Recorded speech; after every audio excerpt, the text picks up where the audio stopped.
So my name is Ken Vercammen. That's my law office is in Edison, and I'm kind of here to go over some things with wills and probate, but kind of steer people in the right direction so they just don't keep on putting off stuff. Because people become putter offers, and then we get calls on Friday at 5 o'clock. I need to get power of attorney over my dad. I need to get a will done. I'm having surgery Monday. So the whole thing is try to get your stuff done now. So oftentimes people ask me, uh, Kenny, why do I need to have a will? Isn't everything going to my wife if it's joint? It goes, well, if everything was joint, that's correct, but that's not a reason not to have a will because both you guys are not going to live forever. That's not doing planning. That's just hoping that you don't need to do any preparation. So think about if someone does not have a will, or if the will was not properly signed or prepared, the procedure to distribute assets becomes much, much more complicated. Um, so let's say there's three kids. That means that all the kids need to agree upon who's going to be the administrator and sign a renunciation. Let's see. And then that renunciation that's signed in front of a notary has to be filed with the surrogate and a fee paid. Well, that's in the states where everyone gets along. Sometimes people don't get along.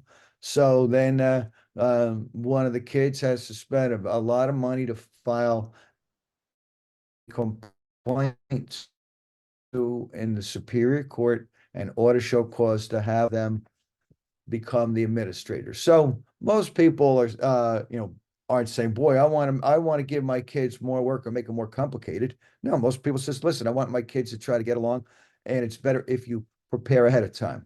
Also, so if it has to go through this court route, they're going to be spending 3-4 grand extra. Well, that's a lot more than the cost of a $500 will. Plus, if there's no will, then the administrator has to be bonded, and the bond fee is usually $1 grand per year. The other things you got to think about, if some people are younger, they don't have wills, they have minor children. Well, if something happens to both parents, a total stranger determines who gets custody of the kids. That's a superior court judge. So you usually don't want to have a judge do it. You'd rather decide who you want. Some people put off who are young having wills. Well, we can't really decide who's going to be the guardian. He goes, well, I'll make it easy for you. I'll say, if you couldn't come home for 2 weeks, who do you want to watch your kids? And they'll say, well, I guess my mom, or okay, good. Well, they're getting older. He goes, yeah, but they're the best person now. You can always do an update to the will at any point in time as you want. Um, and also remember, if someone doesn't have spouse, children, close relatives, the state of New Jersey gets the assets if there's no will. Well, who would ever want the state of New Jersey to get their assets? So really think about, let's see, if there's no will, it often causes fights, aggravations, sometimes lawsuits amongst the family. So, when loved ones are grieving, you shouldn't give them one more thing to stress about and think about. So think about, for you, who do you want to get your assets? Who you don't want to get your assets? Remember, it's your right to do with your money what you want. If if you want to leave most of your money to the Yellow Dog Society, hey, that's your right. So one of the things though, when the surrogate lectured with us, they warned people about you trying to do online documents not prepared by an attorney, because they said their problems they always see. The biggest problems is when people do those, they don't sign them correctly. They're not done correctly. The witnesses aren't. So, think about, would you in this day, would you try to do your own electrical work? Would you try to do your own plumbing work? Would you try to do your own oil? Probably not. It's best to have a professional do it, a professional that's going to do a self-proving will. And so uh, the old system um, of doing wills was much more complicated. You take half a day off of work, drive to the attorney's office, fill out forms. And right before COVID and during COVID, we realized, hey, let's try to make it easier. I'd say so most attorneys now they can email a questionnaire to someone. We have two questionnaires, one that where someone has minor children, and the other, I call it the Elks Club one, where someone can fill out on their iPhone, where they're basically saying who's executor one, who's executor two, who's getting their stuff. Let's say, and uh, the questionnaire is not that complicated. It's not that complicated because New Jersey did away with the New Jersey estate tax. Just, who would have thought New Jersey reduced a couple taxes, did away with the estate tax, and there's no inheritance tax if it's going to spouse, children, grandchildren, stepchildren. Um, the inheritance tax, if it's going to brothers or sisters, is 15%. 11%. The first 25,000 is tax free. If it's going to bona fide charities, churches, library, foundation, there's no tax. If it's going to out everyone else, there is a 15% tax, but most of those people would say, listen, I'm glad I'm getting something because otherwise I wouldn't get anything. All right, so the will questionnaire. You've typed in your name, then you're putting in who's executor one, who's executor two. You don't want to have joint executors. You're creating more work for them. Let's see.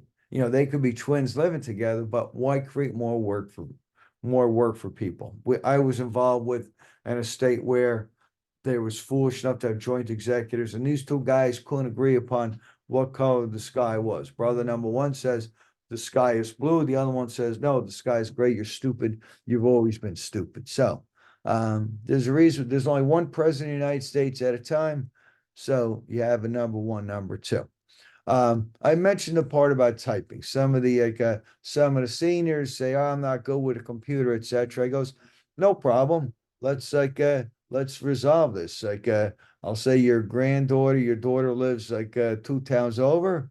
Tell them come over in the next 3 weeks, and you're gonna give them $5,000 to do it. If your granddaughter won't come over and visit you, and you're giving her $5,000, then you can say, no problem. You don't have to come over, but I won't leave anything for you in the will. We're trying to make things easy for people. Okay.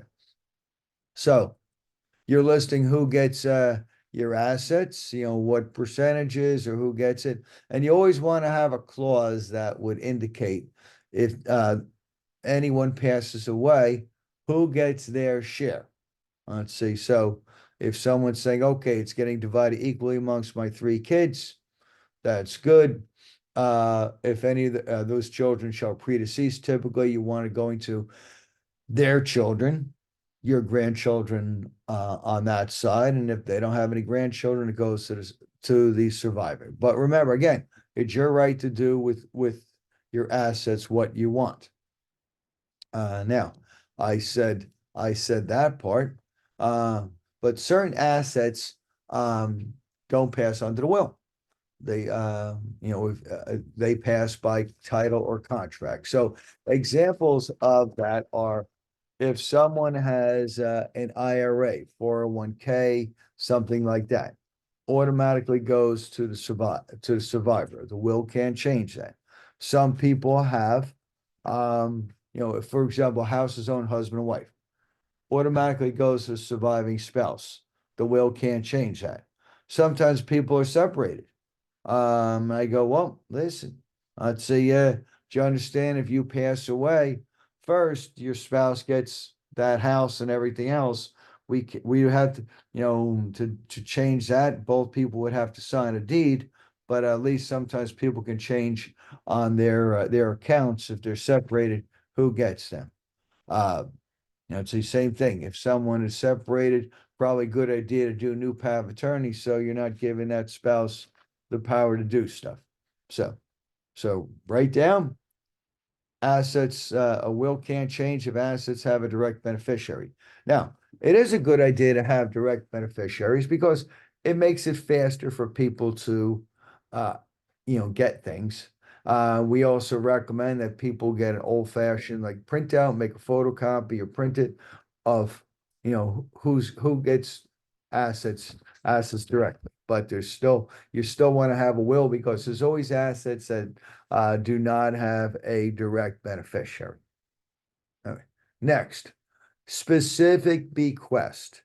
What is a specific bequest? Uh, Specific bequest, you're specifically giving something to, someone. Um, you know, sometimes the ladies say, I want my jewelry to go to this particular daughter or granddaughter. Sometimes the gentlemen say, I want my firearms to go to a particular person that has firearms permit. Some people have family like things that they want um to go to a particular person. Hey, that's fine. But I tell people, don't be crazy. One time a lady, she had 11 pages worth of stuff single spaced, and it was just junk in the house that people would not have wanted. Now, also, you can give some people give monies to charities.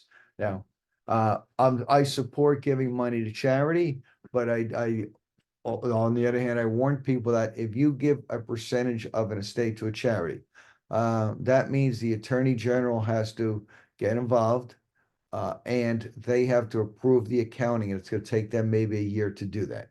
If you just leave an amount to a charity, 10,000 to Saint Cecilia's Church, 10,000 to Our Lady of Peace, you know, whatever you want.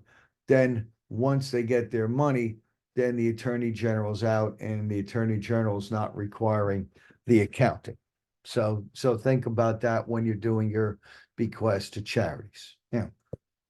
In addition, we have what's we call the reverse specific bequest.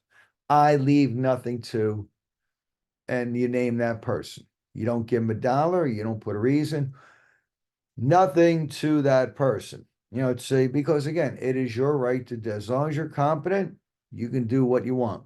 Last year, our client had 4 kids, and she asked, do I have to treat all my kids equally?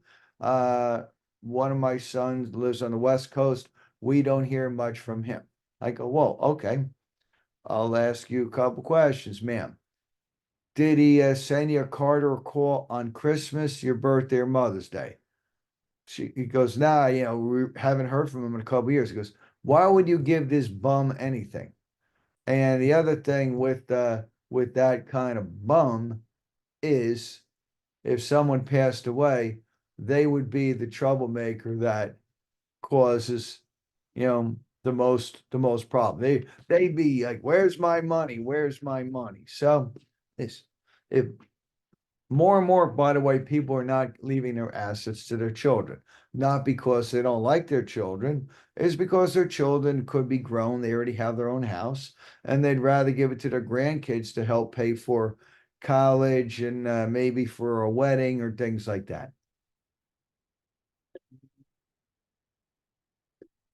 So now we do have a clause when they're young, they don't get the money outright when they're 18. If there's no will, by the way, they do get the money when they're 18. Instead, we usually say they get some when they're 22, 25, and 30, but the executor can expend as much money as is needed for health, education, maintenance, support. So my son went to who's a South Brunswick grad and in the South Brunswick Sports Hall of Fame. Uh, he went to University of Miami. I read that the tuition there is $90,000 a year. So if think about, maybe you want to give the money for grandkids.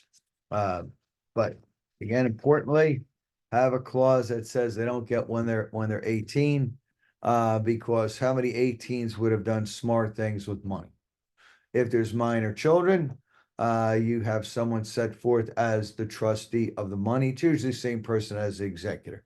The trustee, like, all they need to do is go to a brokerage account like Merrill Lynch and set up an account under that kid's social security number, but the person who controls it is that trustee.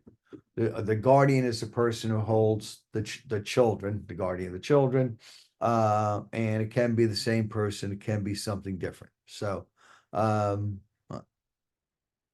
they don't have to, and they don't have to they don't have to live in the United States.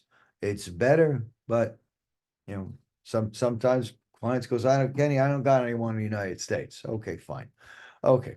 I've already said, I'm going to repeat it. Make sure you have a self-proving will. There was an old way of doing wills, and the person signed, and there's two witnesses, but then one of the two witnesses had to go and sign papers with the county circuit saying they were the witness. And it became difficult sometimes to find a witness, or sometimes the witness would say, well, I won't do it unless you pay me $500. Self-proving will, person signs twice, the witnesses sign twice in front of the notary, then the notary or attorney signs twice. So make sure that you have the attorney do a self-proving will, and also have a clause that says no bond is required.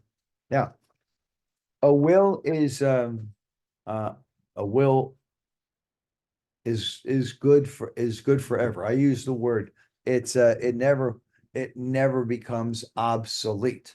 However, though, sometimes there's reasons to change the will. Our rule of thumb on the trustees is, can they drive to the bank and the circuit's office and walk up a flight of steps?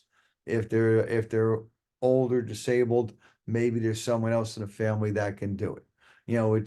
People go, well, I feel bad. One of my oldest, I goes, don't have your oldest, have the one who's the best. Next, only the original will can be admitted to probate, not a photocopy.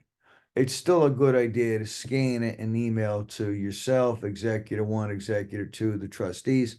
Let them know where the original's at. Don't put the original in a safe deposit box. People can't get to the safe deposit box. Let's see. Only just get a fireproof box, throw it under the bed. Be careful leaving things in the basement, because periodically there's floods. There's usually never floods in people's bedrooms. So that's a little bit that you need to know about wills. Not that complicated. But the whole idea is getting things done. Get them done. Don't be a Carl. What's a Carl? Who's Carl? Carl was his retired engineer in Edison. And, he came in and I went over the things I recommended. And he goes, oh, I want to read up. I want to read up on, those engineers are, they always want to read stuff. They want to read the manual on their car. I goes, Carl, you don't need to read anything. I went to law school. I passed the bar. I go to seminars. I give seminars. I wrote a book on this. You don't need to read anything. I said, Carl, when I had my knee surgery, I read nothing at all about knee surgeries. I just said to the doctor, do the best you can so I can be out running again. Let's see. All right, Carl, Carl wants to read up. 2 years later, Carl's daughter calls up. Do we have his will? Because she found our business card and some of our brochures. Answer, no. He wanted to read up on it. He never got it done, and the family got screwed. So if you don't have a will done, you're kind of screwing your family. It's like if you owned a house and had a basement and there's a pipe that's leaking and you just ignored it, saying, hey, I'll let my kids take care of that after I die. That's their problem, not mine. You wouldn't do that. You take care of it. So you don't need to read stuff. And by the way, some companies now provide what's called a wills through something called a legal plan. So I'm putting in the chat some of the companies that they may have different, either the MetLife legal plan, ARAG legal plan, legalese. it's a good benefit for people. Next topic I'm going to talk about is revocable trusts. Let's say my mother-in-law lives in Monroe now, but when she was in her house, she'd call me every other year. She goes, I want to come in and get a trust done. I would say, why do you think you need to have a trust? Were you watching Susie Orman on TV? She says, oh, yes, I was. I go, Susie Orman is right. If you live in New York, California, Florida, where the probate process is a nightmare. But New Jersey probate only costs $180. So I ask people, why do you think that you need to spend all this money having spending three, four, $6,000 setting up elaborate trust? He goes, I want to avoid probate. Why? My friends said I should, but your friends don't live in New Jersey. Remember, us attorneys, we make more money when we do these trusts, but I want to be fair with people. Is it what they need? So let's you know um,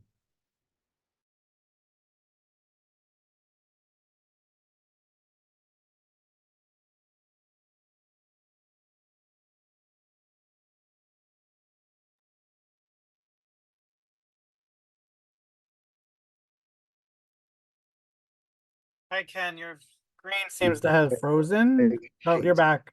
Ken, That's can it. you just repeat the last few seconds because we lost you for a minute? Okay. Are we on? Okay. Yeah. So to probate the will, um, you need the original will, death certificate, check for about $180. Let's see. The attorney typically will type up the information sheet for the surrogate. So once someone makes an appointment, the surrogate says, sign here, sign here, sign here, sign here, sign here, sign here, and then you're good to go. Okay. Uh, a revocable trust does not protect assets from nursing home. It doesn't protect assets from taxes. Some of the trust salesmen say, "Oh, well, you know, uh, you know, oh, trust is confidential and a will is a public record." But who really care if you're gone? Do you really care if people know who are getting your stuff? By the way, the will does not list assets unless you're making a specific bequest. So in our will questionnaire, uh, we're not even asking people, you know, details on accounts, things like that. We ask them what real estate you have, and ballpark is your assets more or less than $13 million because federal state tax starts at $13 million. And maybe some of those richie people in Princeton on the lake have more than 13 million, but most of us South Brunswick and regular people are not $13 million people. Um, there's no real, most people don't need to avoid probate in New Jersey. Yeah, if you spend the money and have a trust done, you're avoiding probate, and the day someone dies, the trustee can start doing stuff. But sometimes, in a way, what's the rush? You still got to go through, sometimes you're eventually going to sell the house. So you always ask people, why do you think you need to have a trust? Now, there's a different kind of trust called an irrevocable trust, Medicaid trust. What that does is you're no longer owning the property; it's irrevocable. There's a new deed. The deed is filed with the county surrogate. You don't own the property anymore. You're not the trustee. Then you got to wait. Hope that you don't go into nursing home for 5 years. The attorneys and professionals that do the Medicaid irrevocable trust charge $12,000, $15,000. Basically, that's 1 month in a nursing home. But you know, it's the people usually ask me questions about protecting assets in nursing homes. They're not the senior citizens. It's usually their kids that want to protect their inheritance. And people in I see people in my office periodically. Got to fix my flag. But daughter brings mom in because the daughter says, "Oh, mom's concerned about if she has to go to nursing home." I can tell mom wasn't concerned whatsoever. It was the daughter. I go to the daughter and okay, you want to protect, spend, go out, you go out and buy a long-term care insurance on your mom. Well, I don't want to spend my money. Then the daughter goes, what what did I do? I go, well, me, hey, let's see, I'm not transferring all my assets out of my name, so I have to go into the dirty, smelly nursing home. Geez, I was a paper boy delivering newspapers in the rain when it was 38 degrees. I, I worked hard my whole life. I want to go in one of the best nursing homes that exist. I want to go into the nice one. If there's money left over afterwards that my kids are going to get, that's fine. But again, why should I go into the crappy nursing home so my son, Dr. Brennan, can have a bigger boat? You know, I remember like both Rockefeller and Carnegie, they didn't leave their kids as billionaires, millionaires. They gave away their assets to charities, let the kids work on their own.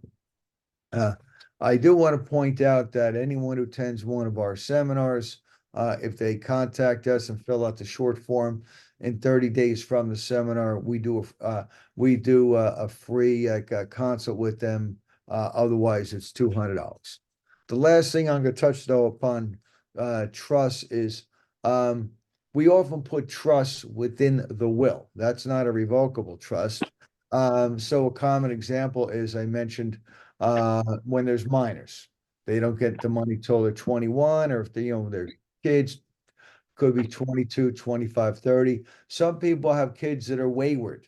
Let's say where they have alcohol problems, drug problems. So they can set up at what's called a trust within the will, a testamentary trust.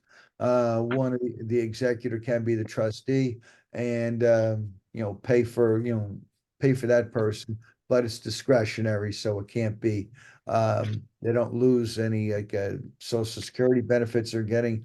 It's not subject to taxes, and it's not subject even to alimony or support orders. We got involved with a probate matter out of Somerset County, and there was a motion to compel the trust to pay the ex-wife, spousal support, alimony. I represent the estate. I go, you know, it's a testamentary trust, Judge. That's why you set it up. It's the only thing that taxes, the IRS can't get to it. No one can get to it. And the judge says, yeah, that's correct. That's why people do it.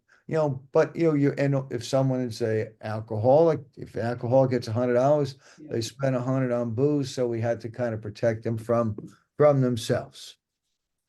The people that have special needs kids, they're usually smart enough to know, hey, I want to set up a special needs trust for my child, and there's attorneys that are experts on that.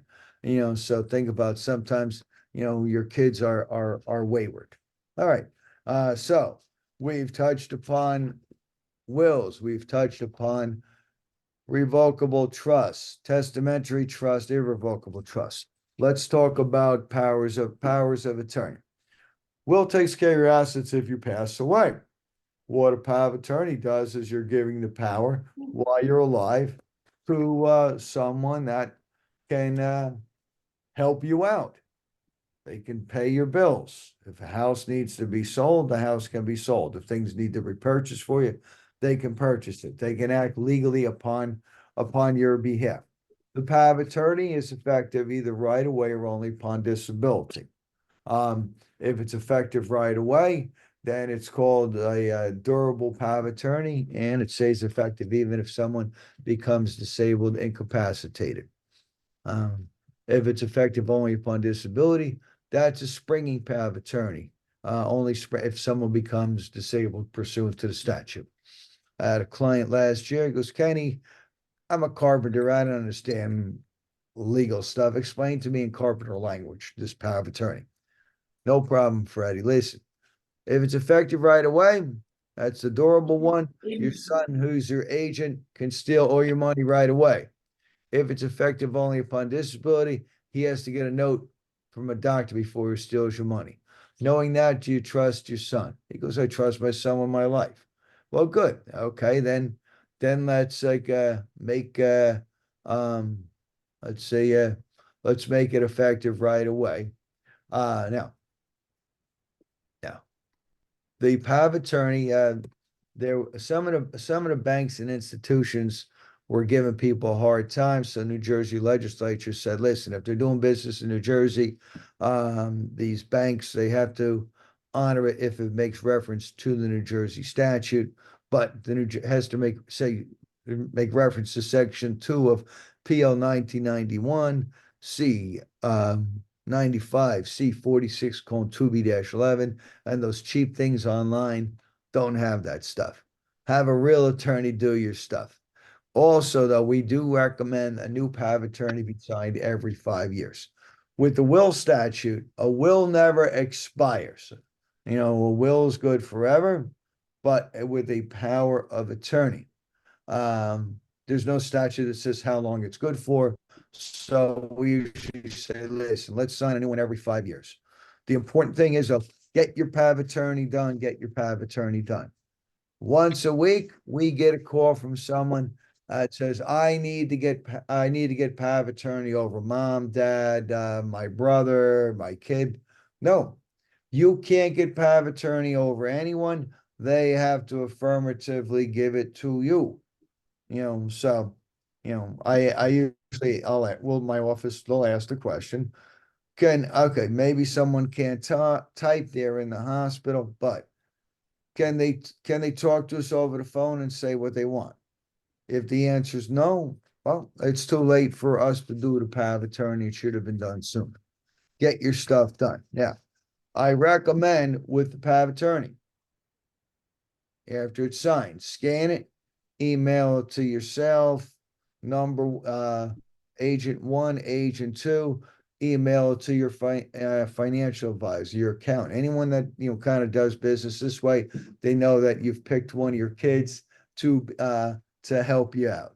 That is important, in this way, have that way it's in their records that there's this family member that can help you out. Next, we're going to talk about, and this is our last document, because I typically only go about 35 minutes, is the Living Will Advance Directive. Will takes care of your assets if you pass away. Your power of attorney, you're giving someone the ability to help you out if right away. What the living will is, it's you can no longer talk. You can probably never talk again. You're not going to talk. The doctor said no more. So you're giving instructions to hospitals and doctors saying, listen, I don't want to be on feeding tubes. I don't want to be on machines, respirators. Now, we're not talking about if someone is like at ShopRite buying lettuce and they have a heart attack. It's where someone is some kind of in a coma, they have some type of terminal condition, and the doctor says they're never going to get up again. It's important because early document for you is so your family does not have to go through with the trauma of what to do. It's so it's an important document to have. I remember, because one time doctor asked me, okay, should we remove life support today? I go, geez, doctor, I feel bad. I mean, what the right decision is for someone who's 92 years old that's never going to, open their eyes again. But you hate to be the one to say, yeah, doctor, go ahead, go, turn the switch off. So in our powers of attorney, we have what's called a HIPAA authorization. We also put that in the living will. That way you're in addition to saying what your wishes are, someone for the doctors can talk to. And it's very, very important because, typically there's one person in the family that, is always helping out. And then there's one that doesn't help out, but then suddenly finally at the end, someone's in a hospital and one of the kids might be barging in saying, okay, I'm in charge now. This is what we're going to do. And the answer is no, you're not in charge.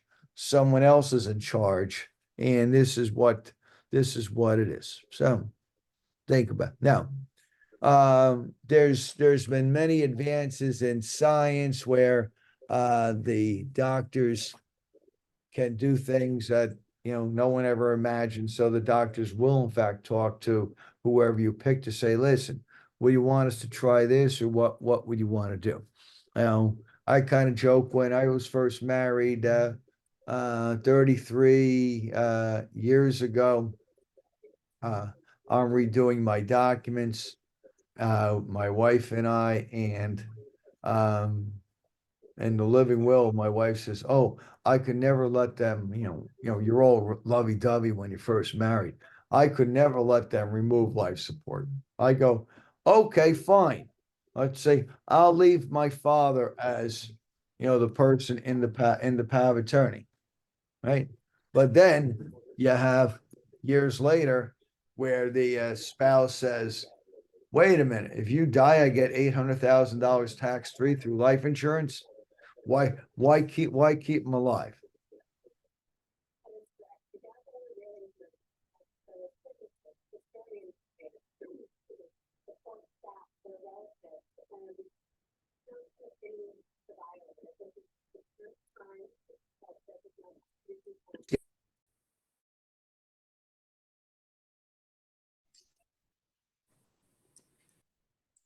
Ken, if you can hear us, you froze again. Even if I don't have internet, There we go. still on my phone, and I can access that. So the very last thing I'm going to talk about in my 2 minutes I have left is it's a good the will does not have assets. Some people, it's not a legal document, it's called a letter of instruction. On our website, njlaws.com, that we have a form that's a letter of instruction. And basically, with the letter of instruction, you're saying, okay, listen, let's say sometimes these are my assets, these are my passwords. Some people like pre-plan for funeral. Let's say I said I don't want to have a sad Catholic mass. You can have a wake, but then I want to have a big party at the Elks Club with open bar and like sandwiches for everyone. But the good thing with a letter of instructions, you're kind of like you can have it like with your will, and like kind of like fold it up and say it used to be the fire extinguishers break in case of emergency, take this out in case of the emergency. The last thing I'll say, probate in New Jersey is not complicated if people have done a proper will and other documents. It is very complicated if you just say, forget this, I'm screwing my family, I'm not going to do anything. So get your stuff done now. I'd say don't be a putter offer. People go, I'm going on vacation, I'm doing this. Well, if you're going on vacation, it's a good idea to get it done. So with that, my name is Ken Vercammen, and my main office is in Edison, New Jersey. But to help people out, we do most everything remote. The only thing that can't be done remote is signing of the wills. But more and more people says I don't need to drive up to the law office to do that. They can go to a UPS store that has notaries or other notaries and be able to do this with with most of it online. And with that, we have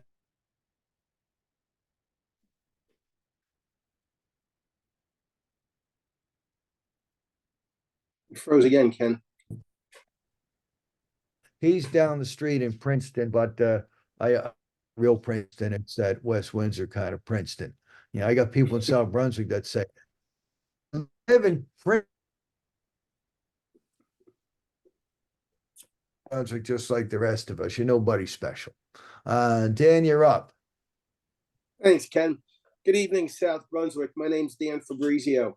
I'm an agent with New York Life and a registered rep with Nightlife Securities. And a little bit about my background. I worked on Wall Street for 22 years, where institutional investors were my client. Now I work on Main Street, where individuals like you are my client. Anyhow, I'm licensed in the state of New Jersey, New York, Pennsylvania, and Delaware. And I just want to touch base real quick, no more than 10 minutes of your time. 7 common retirement mistakes as people get near retirement or once they're in retirement or they're preparing for retirement. That being said, number 1, not planning your retirement with your life expectancy in mind. Stop using your parents and your grandparents as your estimates for your life expectancy. The reality is life expectancy are increasing more than they were 30 years ago due to medical advancements, right? So be careful not to be fooled by actuaries, but there's nothing deterministic about life expectancies estimates, all right? Number 2, not being smart about claiming Social Security. Some people are still taking Social Security before the full retirement age of 65 or 66. This means that if you're applying for Social Security before the full retirement age, you're going to get a smaller Social Security check for the rest of your life. If you have the financial resources to at least stay until the final to the full retirement age of 65 or 66 or beyond, you're going to leave. You believe you're going to live a little bit longer. That maybe it might be worthwhile holding off on collecting Social Security and get a larger check. Now, I'm not telling anyone to wait till 70, but you figure out your own financial well-being, what your financial resources are. But here are some numbers. At age 62, when people collect their Social Security, your check is 26.7% lower than age 66. All right. And you get that same check for the rest of your life. After age 66, you're going to get 8% more a year every year you wait. At age 70, your Social Security check is 76% more than age 62. Okay, that's just waiting 8 years. So just keep that in mind when filling out when to collect Social Security. Number 3, taking lump sums from a pension can lead to expensive mistakes. But thanks to annuities, you can set yourself up with a lifetime annuity payment, an income annuity when you're not getting a pension. Basically, you give a life insurance company a lump sum, whether it be your 401k or whether it be a buyout of a pension plan. At that point, the insurance company is going to send you a check for the rest of your life. In essence, you're creating a pension. It's not an investment. You're purchasing a pension. Okay, and if just say you gave them $100,000 and you lived until you had $20,000 of payments and then you die, your beneficiaries get the balance of those payments. So you always get 100% of whatever you put into it. And majority of the people do outlive the premium. So if you're getting a check for $5,000 a month from an annuity, you keep living, they keep paying. And there's a good chance you'll get a heck of a lot more money by collecting the payment than what you did in giving them the premium. Okay. But if you do get a pension and you are eligible to get a pension, I highly recommend you stick with that. All right. Some pensions you contribute to and some you don't contribute to. Number 4, too much risk in your investment at 1 year's retirement. Now, this is a good one because last year, everyone's 401k got hit pretty hard. So there was, actually the year before last year, 2022, the funds were down 20%. Everyone's retirement income went down. If you were near retirement, you went down 20%. And now that you're getting ready to retire, you're like, wow, I got to make that up. So as you get near retirement, usually 8 years or less within retirement, you want to reduce as much risk as possible in your retirement portfolio. Would that be your 401k, your 403b, whatever it may be? You always want to reduce the risk.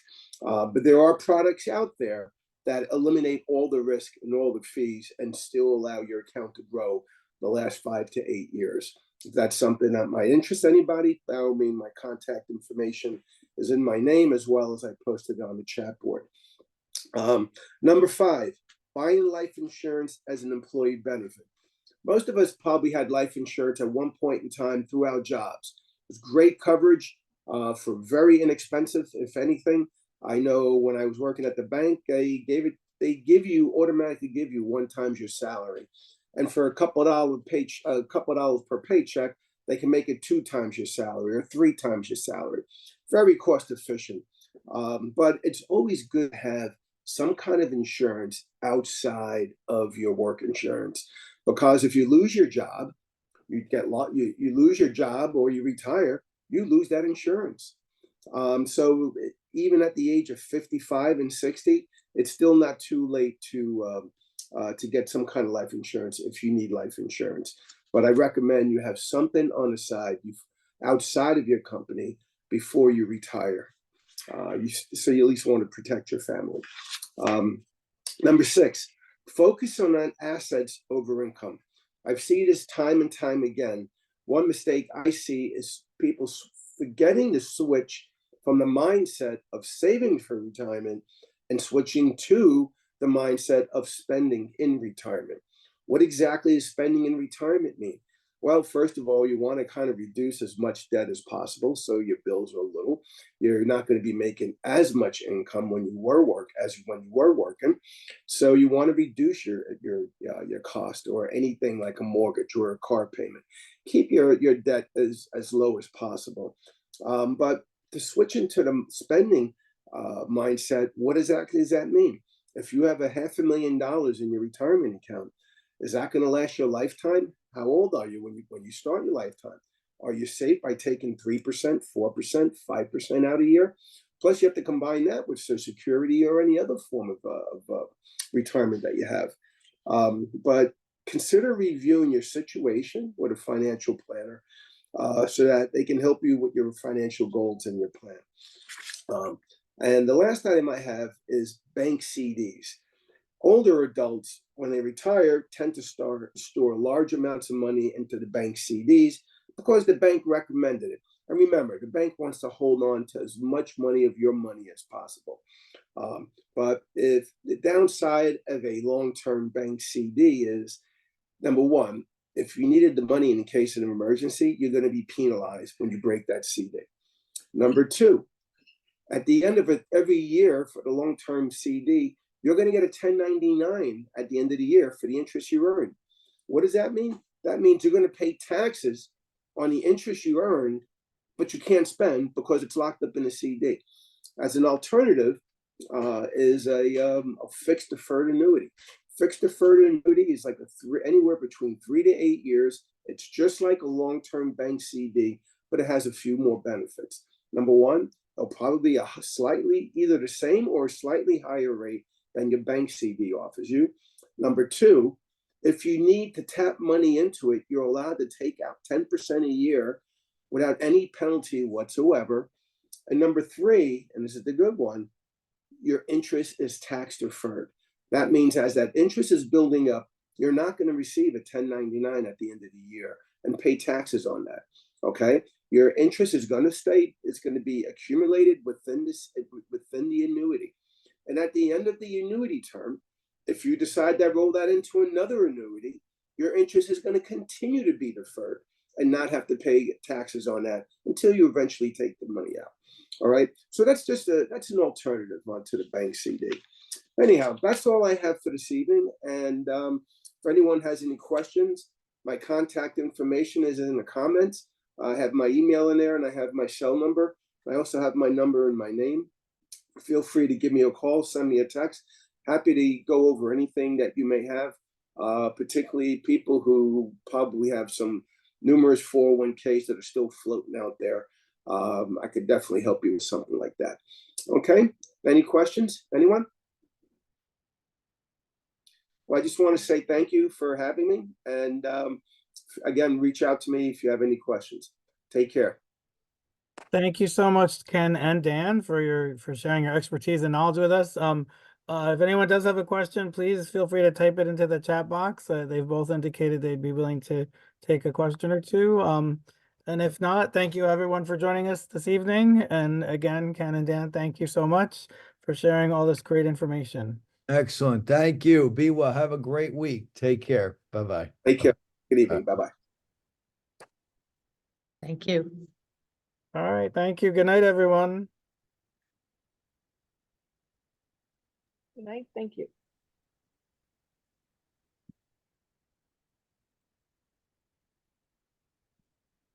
That was interesting.